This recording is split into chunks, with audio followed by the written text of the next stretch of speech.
Assalomu alaykum hurmatli tomoshabinlar, bizni podkastimizning muxlislari. Bugungi navbatdagi podkastimizning mehmoni, aziz mehmoni, xalq deputatlari Forish tumani kengashi deputati hamda Forish tumani xalq deputatlari Forish tumani kengashini korrupsiyaga qarshi kurash komissiyasining a'zosi Ko'narova Sabohat Dilshodovna, xush kelibsiz. Assalomu alaykum. Bugungi tashrifdan juda ham xursandman, mamnunman taklif etilganimdan. Bugungi kun mavzusini, podkast mavzusini eshitib juda ham xursand bo'ldim va bu boradagi fikrlarimni o'rtoqlash uchun bu yerga tashrif buyurdim. Sabohat Dilshodovna, yaxshi eslatib o'tdingiz. Bugungi podkastimizda mavzusini tanishtirib o'tmoqchiman. Bugungi podkastimizda mavzusi bu oiladagi zo'ravonlik. Bu zo'ravonlikni oldini olish, zo'ravonlikka uchragan ayollarimiz va xotin-qizlarimizni qo'llab-quvvatlash. Lozim topsangiz, mana shu mavzuda siz bilan biroz suhbatlashishda bizni tomoshabinlarimizga o'z fikrlarimizni yetkazsak. Bitta savol bermoqchiman. Sabohat Dilshodovna, sizningcha Jizzax viloyatida zo'ravonlikning asosiy sabablari nimada deb o'ylaysiz? Avvalambor, oilaviy zo'ravonlik va uni oldini olishga qaratilgan bugungi kundagi yurtimizda juda keng qamrovli ishlar olib borilmoqda. Aynan Jizzax viloyatiga kelib taqaladigan bo'lsa, bu mavzu Jizzax viloyati keng qamrovli, asosan hududlari tog'lik, cho'l qismlardan iborat bo'lgan hudud bo'lib, bizda asosan olis qishloqlarda, olis hududlarimiz juda keng bo'lganligi uchun bizda asosan ayollarimiz uyda uy mashg'ulotlari bilan shug'ullanadi. Uydagi yumushlardan ortgan vaqtda o'zlaridagi xonadondan ishlab chiqarish, kasanachilik va uni ishlab chiqarilgan mahsulotlarni sotish bilan shug'ullanadi. Asosiy maqsad biz ayollarni bandligini ta'minlasak, oilada bandlikni ta'minlasak, zo'ravonlik holatlari ham, oiladagi janjal holatlari ham kelib chiqmaydi. Zo'ravonlik holati asosan oilaviy nizolar oqibatida yuzaga keladi. Mana shu oilaviy nizolarni oldini olish uchun oilada iqtisodiy holat, ya'ni iqtisodiy rivojlanish bo'lsa, ana shu xonadonda zo'ravonlik ham bo'lmaydi, boyagi nizolar ham bo'lmaydi. Har tomonlama shakllanish, rivojlanish yaxshi boradi. Aynan iqtisodiy tomondan emas, balki ijtimoiy holatdan ham, psixologik, madaniy holatdan ham bu omillar rivojlanib boradi. Chunki oiladagi iqtisodiy holat yaxshi bo'lsa, xonadonda muhit yaxshilanadi. Ya'ni unda ijtimoiy holat, masalan, uni kerakli bo'lgan yumushlarini yengillashtirish bo'ladimi, yo bo'lmasa uni iqtisodiy ta'minoti yaxshi bo'lgandan keyin psixologik holati ham yaxshi bo'ladi. Madaniy holat, madaniy tomondan hordiq olishga ham imkoniyati bo'ladi va bu boyagi kelib chiqadigan nizolarni asosan bartaraf etishning eng yaxshi yo'li. Sabohat Dilshodovna, sizni fikringizcha, men anglashimcha, asosiy zo'ravonlikni, oilaviy zo'ravonlikning sababi bu iqtisodiy podtekstda yotadi. Shunday. Endi shu o'rinda o'z navbatida savol tug'iladi. Qarangki, bizni ayollarimiz iqtisodiy mustaqilmi, yo'qmi? Oiladagi iqtisodiyotga, oilani byudjetiga bog'liq bo'lgan qarorlarni bizda ayollarimiz ishtirok etadimi, yo'qmi? Iqtisodiy tomondan erkinligi bir o'zbek mentalitetimizdan kelib chiqqan holda chegaralangan desak ham bo'ladi, chunki oilaviy muhitdan kelib chiqib, ular iqtisodiy rivojlanadi. Iqtisodiy rivojlanishi o'sha oilaviy holati, oilaviy muhitidan kelib rivojlanib boradi va ana shu rivojlanish uni iqtisodga olib chiqadi. Ya'ni o'sha bosqichdan bosqichga o'tib borib, u o'zini o'zi shakllantiradi va rivojlantiradi. Agar u o'sha qobiqni yorib chiqa olsagina, u iqtisodiy rivojlanib o'z kuchini, rivojini, shaxs bo'lib shakllanishini ko'rsatib bera oladi. Gaplaringizga qo'shilaman. Yana baribir o'z o'rnida yana savollar tug'iladi-da. Sabohat Dilshodovna, qarang qanday savol tug'ilyapti. Bizni mentalitetimizga yana qaytamizda biz o'g'il farzandga, qiz farzandga boshqacha qaraymiz. O'g'il farzandni bizni boquvchimiz, ertaga yaxshiroq joyda ishlasa, yaxshiroq bilim olsa, bizni boqadi. Qizimizni biz nima deymiz, uzatib yuboramiz.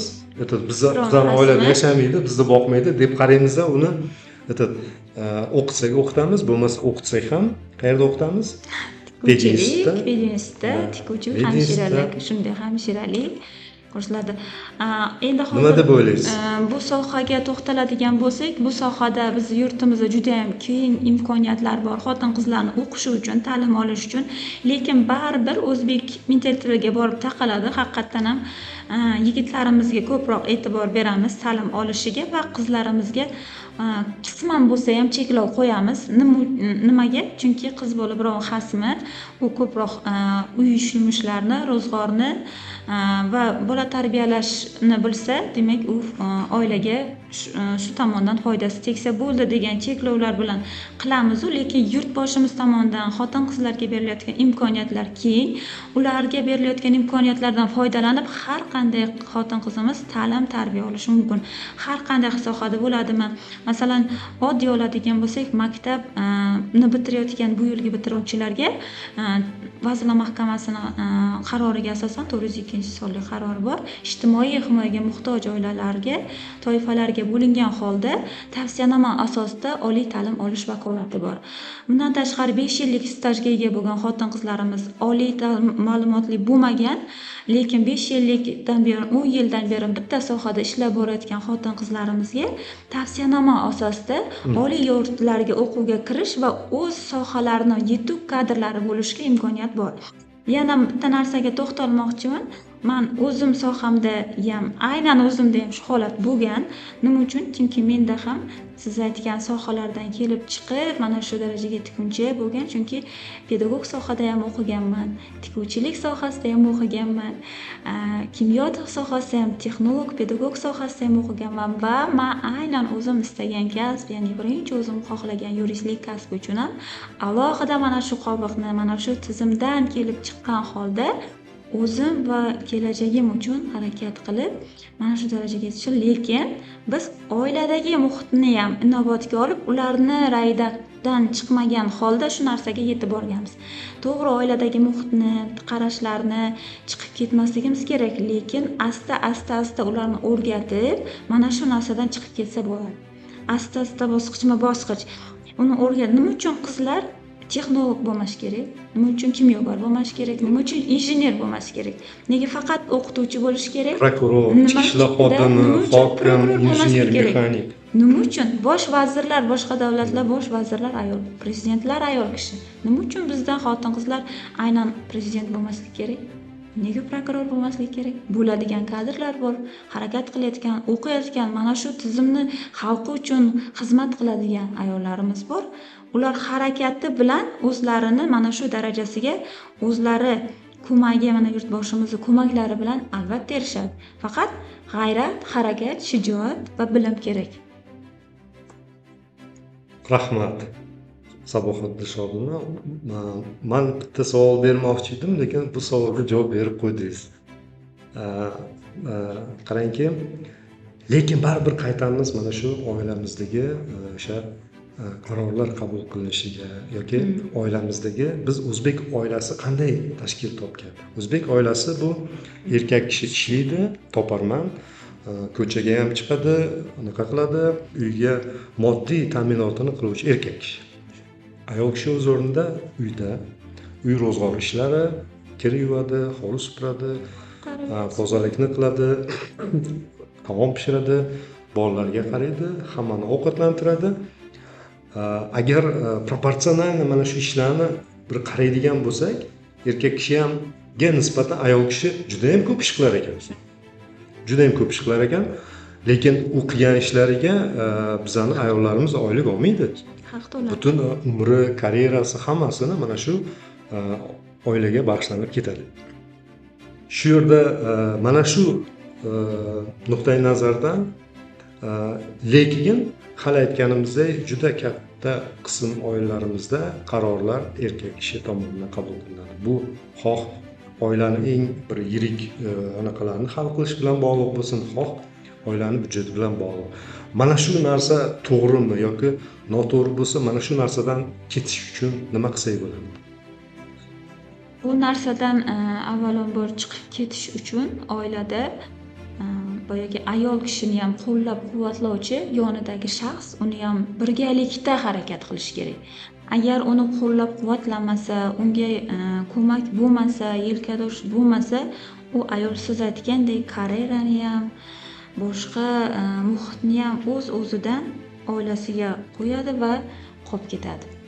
Uni tushunadigan, haqiqatdan ham uni rivojlanishini ko'rib, haqiqatdan ham shunaqa darajaga yeta olishiga, uni qo'llab-quvvatlashiga yordam bersa, erkak kishi boyagi yelkadosh bo'lsa, ayol kishi baribir o'zadi va harakat qiladi. Boyagi siz aytayotgan ishni ham olib boradi va o'sha ishdan tashqari bu lavozim bo'ladimi, ish bo'ladimi, har qanday holatda ham ayol kishi eplab olib borib yurg'izib keta oladi. Men bu sohada soliq tizimida rahbar ayollar juda kam, bilasiz.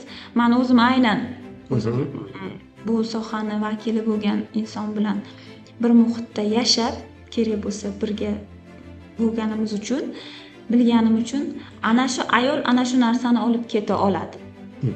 Ana shu ayolni qo'llab-quvvatlovchi inson uni yonida turib, u kerak bo'lsa hozir boyagi lavozim jihatdan ham turmush o'rtog'idan yuqorilaydi, lekin oiladagi kelganda u oilada turmush o'rtog'ini hurmatini shunaqa joyga qo'yib qo'yadi. Ko'rsangiz, shunaqa rahbar ayol uyda shunaqamikan degan nimaga ham kelib qolasiz. Bu qanday? Bu boyagi turmush o'rtog'idan qo'llab-quvvatlangan, mehr ko'rgan, boyagi qo'llab-quvvatlash evaziga bo'layotgan narsa. Rahmat. Sabohat Dushovna, bu mavzumizni salgina kengroq miqyosda bir qarab ko'raylik-da. Qarangki, tarixda ayollar, rahbar ayollar yoki davlatni boshqargan ayollar davrida o'sha mamlakatlar juda ham rivojlangan. Deylik, o'sha Buyuk Britaniyani Margaret Thatcher bosh vazirligi davridagi yoki Germaniya Federativ Respublikasi Angela Merkel kanslerligi vaqtidagi yoki Hindistonni Indira Gandhi boshqargan davrlarni oladigan bo'lsak, mana shu davlatlar eng rivojlangan paytiga to'g'ri keladi. Ya'niki ham siyosiy, ham iqtisodiy, ham ijtimoiy yuksak marralarga erishgan davrlar aynan ayollar boshchiligida.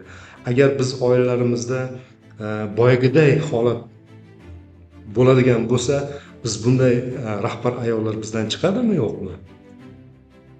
Chiqishi uchun nima qilishimiz kerak? Avvalambor siz hozir dunyo tarixidan oldingiz. Men o'zimizni o'zbek tarixiga qaytmoqchiman. Amir Temurni Bibi xonim Amir Temur urushda davrida Bibi xonim shu Samarqandni rivojlanishi uchun juda katta hissa qo'shgan ayol. Bibi xonimdek salohiyatli farzandlarga tarbiya, ham xalqni boshqarib, ham farzand, ham davlatni boshqargan ayol menimcha ayol yo'q, menimcha.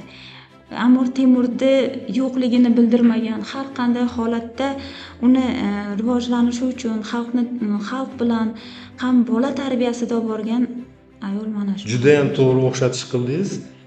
Amir Temur bobomiz ko'p umrini katta qismi urush janglarida o'tkazgan bo'lsa, davlat boshqaruvi Bibi xonimda bo'lgan. Shunday. O'sha paytda ham bizning mamlakatimiz eng rivojlangan davlat bo'lgan.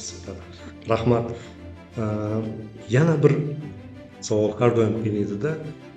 Qarang, hukumatimiz shaxsan davlatimizning rahbarining tashabbuslari bilan juda ham ko'p qonunlar qabul qilindi, qarorlar qabul qilindi. Aynan gender tengligini ta'minlash, ayollarimiz, xotin-qizlarimiz huquqlarini ta'minlash va tazyiq va zo'ravonlikni oldinish va tazyiq va zo'ravonlikka uchragan ayollarimizni qo'llab-quvvatlash borasida shunchalik ko'p hukumat qarorlari yoki qonunlar qabul qilinishiga qaramasdan haligacha bizni hamjamiyatimizda tazyiq va zo'ravonlik holatlari uchrab turibdi.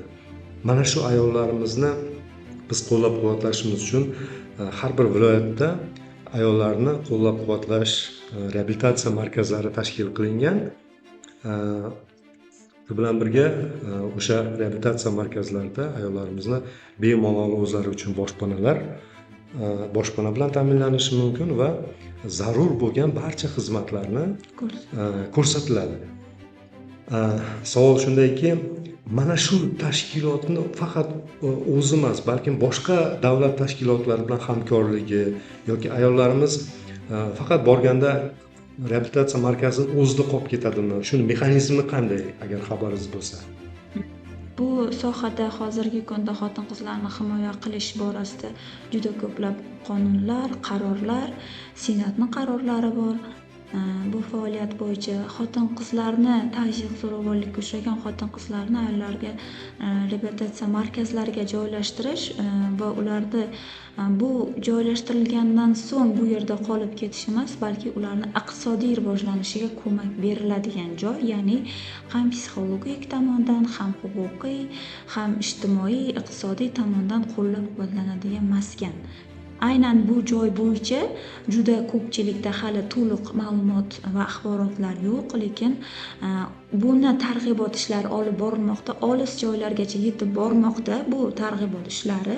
Hozirgi kunda mana shu targ'ibot ishlarini rivojlanish boyagi yaxshi borayotganiga nimadan ko'rsa bo'ladi? Chunki ayollarni o'zlarini haq-huquqlarini mani kimdir davlat mani himoya qilar ekan, mani oilam himoya qilmasa ham, kimdir mani himoya qilmasa ham davlat mani himoya qilar ekan, o'z himoyasiga olar ekan, meni himoyachim davlat ekan degan narsa insonlarda shakllanib boryapti va bu sohadagi amalga oshirilayotgan ishlarni ko'lami sifatida mana shu markazdan chiqib, o'zini tiklab, rivojlanib, oilasini yangitdan yo'lga qo'yayotgan ayollar bilan suhbatlashganingizda amin bo'lasiz va yana bir borda yurtboshimiz tomonidan qabul qilinayotgan qarorlarni, farmonlarni nechog'lik to'g'ri ekanligini, bizni xalqni o'ylayotganligini ko'rish mumkin. Bunda har bitta o'sha joylashgan xotin-qizga boyagi davlat tomonidan ta'minot ta'minlanishi, yotoq joy berilishi, kiyim, issiq, ovqat, yemish, joy, bundan tashqari o'zini boyagi kiyib olguncha psixologik tomondan yordam berilishi, agar unga kerak zarur holatlarda yuristlar tomonidan yordam berilib, ijtimoiy tomondan, ya'ni iqtisodiy tomondan uni rivojlanishi uchun qiziqishidan kelib chiqib, kasbidan yoki qiziqishidan kelib chiqib, ularni kasb hunariga o'rgatish va o'z sohalarini yo'lga qo'yishga yordam berilmoqda. Rahmat. Sabohat Usmonova, shu o'z o'rnida bir savol paydo bo'lyapti-da. Aynan shu Forish tumanidagi bir holat haqida sizga aytmoqchiman. Bir holat bo'ldi. Forish tumanida bo'lgan. Men buni ismlari yoki anaqalarini aytmayman. Balki o'ziga alohida o'sha oila bilan qilganda muloqot bo'lganda taklif qilarmiz. Shunday holat bo'lganki, bir yosh qizga taksida ketayotganda tegajog'lik qilgan. Zo'ravonlik qilishmoqchi bo'lishgan, lekin u yerda zo'ravonlik qilingan va o'sha zo'ravonlik holati bo'yicha ichki ishlar idoralariga murojaat qilingan. O'sha yerda mana shu jarayon butun mahallaga, butun atrofga tarqalib ketdi va o'sha yerdagi aholi hech kim bu qizginani qarash o'zgardi. Bu qizginaga nisbatan odamlarda boshqacha, bu qizginani o'zi aybdor, o'zi ko'chada o'zi yurish kerak emas edi yoki mana bunaqa kiymas kerak edi. Bilasizmi, ayblov qarash paydo bo'ldi bu qizimizga nisbatan. Lekin boshqa bir ayrim idoralar aralashgandan keyingina bu fikr o'zgardi. Ichki ishlar idoralarida ham, o'sha hamjamiyatda ham. Bu juda ham nosog'lom vaziyat. Chunki nosog'lom muhit, qanday jabrlangan odamni biz aybdor deymiz. Uni mana shu qarash borku, boshqa anaqalarda ham ko'rsatganimizda biz shunday holatlarda ham biz ayol kishi o'zi aybdor, tilini tiyganda bu narsalar bo'lmasdi yoki boshqa bu narsalar bo'lmaganda bunday bo'lmasdi degan qarashlarimiz borda. Mana shu qarashlarimiz mana shu hukumatimiz qabul qilgan qarorlarni ta'minlashda, ijrosini ta'minlashda to'siq hisoblanyapti. Nima deb o'ylaysiz? Mana shu to'siqlarni yengish mumkinmi? Har qanday hukumat qarori albatta ijrosi ta'minlanib kelmoqda bosqichma-bosqich. Har qanday to'siqni yengib o'tsa bo'ladi. Har doim yengib o'tib, undan oldinga harakat qilsa bo'ladi. Boyagi muhit nosog'lom muhitdan kelib chiqib qarashlar, fikrlar odamga boyagi odamni nima o'ldiradi deydi-yu, saraton kasalligi odamni o'ldirmaydi, davolasa bo'ladi. Har qanday kasallik bilan og'rigan bemorni davolasa bo'ladi. Lekin ruhiy bosim bo'lib, ruhiy tomondan stressga tushirilgan odam hammadan oldin vafot etadi va hammadan oldin bu hayotda o'zini alohida yakka tartibda o'zini yakkalatib qoladi.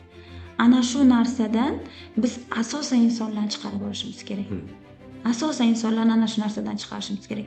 Ruhiy bosim va stressdan chiqarib olishimiz kerak. Boshqa tomondan boshqa bosimlarni yengib o'tsa bo'ladi har qanday holatda. Lekin ruhiy bosim bilan stressdan chiqib keta olmasa, uni qayta hayotga to'g'rilash, shakllantirish va uni fikrini o'zgartirish juda qiyin bo'ladi. Ana shu tomonlarni yengib o'tsak, siz aytgan holatda biz ayol kishini har doim ayblaymiz. Har qanday holatda. Har qanday holatda. Shu misol yaqqol shunsan. Ayol kishini baribir ayblaymiz. Lekin boyagi qonunni, qonundagi qarorni, qonunni har qanday muhitda uni himoya qila oladigan shans bormi? Bor. Uni himoya qilish kerakmi? Qilish kerak. Chunki har bitta shaxs yashash huquqiga ega. U qanday shaxs bo'lishidan qat'iy nazar. Erkakmi, ayolmi, jinsi, irqidan qat'iy nazar. Bu konstitutsiyamizda ham belgilab qo'yilgan. Har qanday holatda yashash huquqiga ega va o'z huquqlarini himoya qilish uchun davlat tomonidan advokat olish huquqiga ham ega. Rahmat. Sabohat Usmonova bugungi suhbatimizni yakuniy marrasiga olib kelyapmiz. Yakunda bitta sizdan eshitmoqchi bo'lardimki, mana shu oilada zo'ravonlikka uchragan ayollarimiz, xotin-qizlarimizga nima maslahat bergan bo'lardingiz? Kimlarga murojaat qilsin yoki o'zlarini qanday tutishlari kerak o'shanday holatlarda? Bizda hozir bilasiz, agar siz ko'chada yo bo'lmasa qanaqadir holat ko'chalarda agar sizni tazyiqqa uchrab, bosim ostida kelayotgan bo'lsangiz, qo'llar ishoralar bilan bizda hozir aks ettirilgan ishoralar bilan o'zini himoyaga muhtoj ekanligini bildiruvchi akslar bor. Bundan tashqari har bitta hududimizda xotin-qizlar bo'yicha ishlash bo'yicha xodimlar, inspektorlar bor. Ular ichki ishlar xodimlari bor. Har bitta profilaktik inspektori bor, ijtimoiy xodimlar bor, mahalla yettiligi bor. Avvalo mana shu insonlar bilan faoliyat bilan birgalikda ogohlantirib ishlash va undan keyin boyagi bosqichma-bosqich yordamlar olish vakolatlari, huquqlari bor ularni. Mana shu joyda boyagi savolingizga qo'shimcha qilib o'tib ketmoqchiman. Ayollarni ayblaymiz, to'g'ri, boyagi erkaklarga jinoiy javobgarlikka tortayotganimizda faqat ma'muriy javobgarlik yo 15 sutka bilan jazolanish emas, balki bu taklifda yaqinda berdik ham, ana shu zo'ravonga nisbatan alohida sud dasturini ishlab chiqish taklifini berdik. Ya'ni nima uchun bizning sud tizimimizda bu narsa yo'q. Sud tizimlarida alohida boyagi zo'ravonlik qilgan shaxsga nisbatan huquq atvorini o'rganib, ana shu dastur ishlab chiqib, huquq atvorini o'zgartirguncha ana shu dasturda boyagi jarayonda ishlash va ishlagandan so'ng psixolog va psixiatrlarning xulosasiga asosan sud qaror chiqarish tizimi. Mana shu taklifni berdik. Mana shu taklifdan ko'rinib turibdiki, boyagi xotin-qizlarimizga himoya qilish bo'yicha yana bitta bo'g'in. Sud faqatgina ma'muriy javobgarlik va 15 sutka bilan chegaralanib qolishi emas, balki zo'ravon bilan ishlash uchun unga qo'yilayotgan jazoni turini aniqlab olish uchun. Ana shundagina boyagi zo'ravonlik va zo'ravonlar deb atasak ham bo'ladi, zo'ravonlarning soni kamayadi. Rahmat. Bizni o'zi maqsadimiz ham shundan iborat edi. O'sha bizda qiynayotgan mana shu sohada qiynayotgan muammolar, ularning yechimlari, siz muammolar haqida batafsil va uni yechimlari haqida batafsil gapirib o'tdingiz. O'z minnatdorchiligimizni bildirib qolamiz va yana biz studiyamizda sizni kutib qolamiz. Rahmat. Rahmat, sog' bo'ling.